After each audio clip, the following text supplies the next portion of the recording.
శ్రీ లక్ష్మీ నరసింహస్వామి దేవస్థానం ప్రధాన పూజారి గారు మనతో ఉన్నారు. ఆయనతో మాట్లాడి టెంపుల్ గురించి మనకు తెలియని విషయాలు తెలుసుకుందాం. టెంపుల్ ప్రత్యేకత చెప్పండి. జై శ్రీమన్నారాయణ. నల్లగొండ జిల్లా దామర్చల్ల మండలం వాడపల్లి పుణ్యక్షేత్రం. ఇక్కడ స్వామివారి దగ్గర 2 దీపారాధనలు ఉంటాయి. పైన దీపారాధన కదులుతుంటుంది, కింది దీపారాధన నిశ్చలంగా ఉంటుంది. స్వామివారి శ్వాసకి ఆ దీపారాధన కదులుతూ కింది దీపారాధన నిశ్చలంగా ఉంటుంది. స్వామివారి యొక్క ఉచ్ఛ్వాస నిశ్వాసలకి ఆ దీపారాధన కదులుతూ కింది దీపారాధన నిశ్చలంగా ఉంటుంది.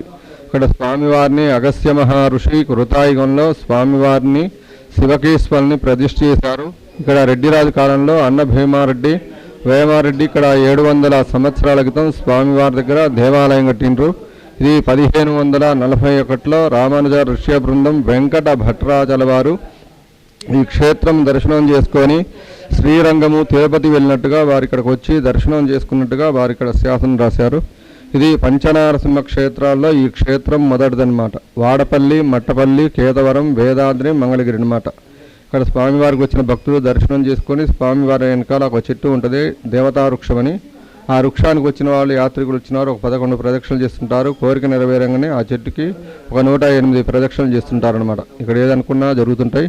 ఈరోజు స్వామివారి స్వాతి నక్షత్రం కదా, స్వామివారికి వచ్చి దండం పెట్టుకొని మనసులో ఏమన్నా అనుకున్నా కానీ కోరికలు నెరవేరుతుంటాయి.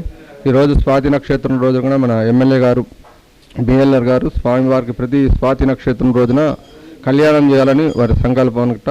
అయితే ఈరోజు మొదటి రోజుగా విజయవంతంగా మంచిగా భారీ ఎత్తున స్వామివారికి కళ్యాణం చేస్తారు. ప్రతి స్వాతి నక్షత్రానికి ఇక్కడ స్వామివారికి కళ్యాణం ఉంటుందని ఆ ఎమ్మెల్యే గారు మాకు చెప్పారనమాట. 700 సంవత్సరాల పైబడి నుంచి ఉంది కదా టెంపుల్. ఎప్పుడు ఎవరు చేయలేదు కదా ఇంత వైభవంగా కళ్యాణం. ఇప్పుడే చేయడానికి గల కారణం ఏంటి? స్వామివారికి వారికి ఏదో సంకల్పం ఉన్నది కాబట్టి, వారికి మనసులో కోరిక ఉన్నది కాబట్టి ఆ కార్యక్రమం చేసినట్టు మా సంకల్పం. ఇప్పటి నుంచి ఎవ్రీ ఇయర్ చేస్తారా ఇంత వైభవంగా? ఎవ్రీ మంత్ టెంపుల్లో చేస్తారని విన్నాము. మరి ఇంత వైభవంగా ఇయర్లీ వన్స్ చేస్తారా?